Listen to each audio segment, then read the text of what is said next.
ইরানে কড়া হুঁশিয়ার বার্তা। প্রয়োজনে ন্যাটো পাশে থাকেনি, ভবিষ্যতেও তাদের পাওয়া যাবে না, বলল ট্রাম্প। পদত্যাগের দাবি ওঠার পরেই কি তবে যুদ্ধবিরতিতে সম্মত হয়েছেন ট্রাম্প?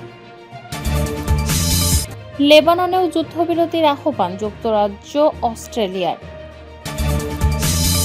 সর্বশেষে জানাবো, ইরান লেবাননের ভাই বোনদের একা ফেলে যাবে না, বলল পেজেশকিয়ান।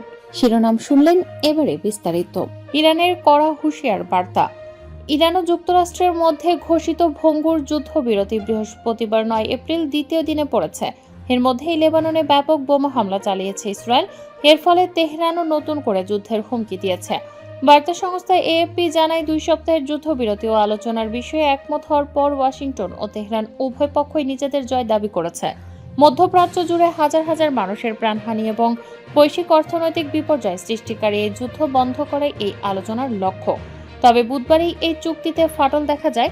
মার্চে হিজবুল্লাহ যুদ্ধে জড়ানোর পর এটি ছিল লেবাননে ইসরায়েলের সবচেয়ে ভয়াবহ হামলা। বৈরুতের জনবহুল এলাকাগুলোও এই হামলার শিকার হয়েছে। প্রয়োজনে ন্যাটো পাশে থাকেনি, ভবিষ্যতেও তাদের পাওয়া যাবে না, বলল ট্রাম্প। ন্যাটো মহাসচিব মার্ক রুটের সঙ্গে হোয়াইট হাউসে দীর্ঘ বৈঠকের পর সামরিক এই জোটের ওপর নিজের চরম ক্ষোভ উগরে দিয়েছেন মার্কিন প্রেসিডেন্ট ডোনাল্ড ট্রাম্প। বুধবার রাতে সামাজিক যোগাযোগ মাধ্যম ট্রুথ সোশ্যালে দেয়া এক পোস্টে তিনি অভিযোগ করেন, যখন যুক্তরাষ্ট্রের সহায়তার প্রয়োজন ছিল তখন ন্যাটো পাশে থাকেনি এবং ভবিষ্যতেও তাদের পাওয়া যাবে না। ট্রাম্পের এই আক্রমণাত্মক অবস্থান এমন এক সময়ে সামনে এলো যখন ইরান ইস্যুতে ন্যাটোর মিত্র দেশগুলোর নির্লিপ্ততায় ট্রাম্প প্রশাসন গত কয়েক মাস ধরেই প্রকাশ্যে অসন্তুষ্টি প্রকাশ করে আসছে। বিশেষ করে কয়েক মাস আগে গ্রিনল্যান্ড দখল নিয়ে ট্রাম্পের পরিকল্পনার বিরোধিতার বিষয়টি তিনি পুনরায় সামনে এনে দ্বীপটিকে বিশাল ও জঘন্যভাবে পরিচালিত এক টুকরো বরফ হিসেবে অভিহিত করেছেন। পদত্যাগের দাবি ওঠার পরেই কি তবে যুদ্ধবিরতিতে সম্মত হয়েছেন ট্রাম্প?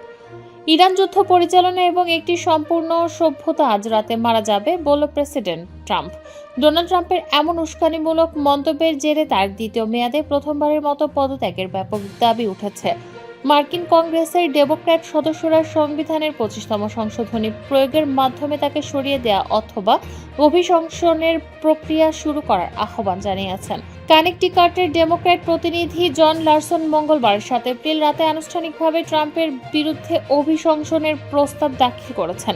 লারসন তার বিবৃতিতে উল্লেখ করেন, পুরো একটি সভ্যতাকে ধ্বংস করার হুমকি এবং ইস্টার সানডের দিন করা অসংলগ্ন মন্তব্যগুলো কেবল যুক্তরাষ্ট্রের নিরাপত্তাকে ঝুঁকিতে ফেলছে না, বরং এগুলো যুদ্ধাপরাধের আগাম আভাস দিচ্ছে। লেবাননেও যুদ্ধবিরতির আহ্বান যুক্তরাজ্য, অস্ট্রেলিয়ার। যুক্তরাষ্ট্র ও ইরানের মধ্যে ঘোষিত সামরিক যুদ্ধবিরতির আওতায় লেবাননকেও অন্তর্ভুক্ত করার জন্য জোরালো আহ্বান জানিয়েছে যুক্তরাজ্য ও অস্ট্রেলিয়া। ব্রিটিশ পররাষ্ট্রমন্ত্রী ইভেট কুপার এক বিবৃতিতে জানিয়েছেন, ওয়াশিংটন ও তেহরানের মধ্যকার এই সমঝোতা অবশ্যই লেবানন পর্যন্ত বিস্তৃত হতে হবে, যেখানে ইসরায়েলি বাহিনীর প্রাণঘাতী হামলা এখন অব্যাহত রয়েছে। সংবাদ সংস্থা রয়টার্সের বরাতে জানা গেছে, কুপার কেবল যুদ্ধবিরতি নয়, বরং হরমুজ প্রণালী দিয়ে জাহাজ চলাচলের বিষয়টি নিয়েও কথা বলেছেন। তিনি স্পষ্ট জানিয়েছেন যে হরমুজ প্রণালী দিয়ে আন্তর্জাতিক নৌযান চলাচল অবশ্যই টোলমুক্ত হতে হবে। মূলত এই জলপথ দিয়ে যাতায়াতের জন্য ইরানের ট্রানজিট ফি আদায়ের যে প্রচেষ্টা, সেটির সরাসরি বিরোধিতা করেছে যুক্তরাজ্য। ইরান লেবাননের ভাই বোনদের একা ফেলে যাবে না, বলল পেজেশকিয়ান। লেবাননে বুধবার ও বৃহস্পতিবার চালানো ইসরায়েলি হামলাকে প্রাথমিক যুদ্ধবিরতি চুক্তির সুস্পষ্ট লঙ্ঘন বলে অভিহিত করেছেন ইরানের প্রেসিডেন্ট মাসুদ পেজেশকিয়ান। তিনি বলেছেন, ইরান তার লেবানিজ ভাই বোনদের কখনোই একা ফেলে যাবে না। খবর বিবিসির। সামাজিক যোগাযোগ মাধ্যম এক্সে দেয়া এক পোস্টে পেজেশকিয়ান ইসরায়েলি হামলাকে প্রতারণা এবং সম্ভাব্য চুক্তিগুলো না মানার একটি বিপজ্জনক লক্ষণ হিসেবে বর্ণনা করেন। ইরানের প্রেসিডেন্ট বলেন, এ ধরনের কর্মকাণ্ড অব্যাহত থাকলে আলোচনা অর্থবহ হবে না। একই সঙ্গে হুঁশিয়ারি দিয়ে তিনি বলেন, আমাদের হাত এখনও ট্রিগারেই আছে। জানা গেছে, লেবাননে ইসরায়েলের সাম্প্রতিক বিমান হামলায় ২৫৪ জন নিহত হয়েছেন, আহত হয়েছেন ১,০০০-এরও বেশি। বুধবার মাত্র ১০ মিনিটের ব্যবধানে লেবানন জুড়ে প্রায় ১০০টি লক্ষ্যবস্তুতে হামলা চালায় ইসরায়েলি বিমান বাহিনী।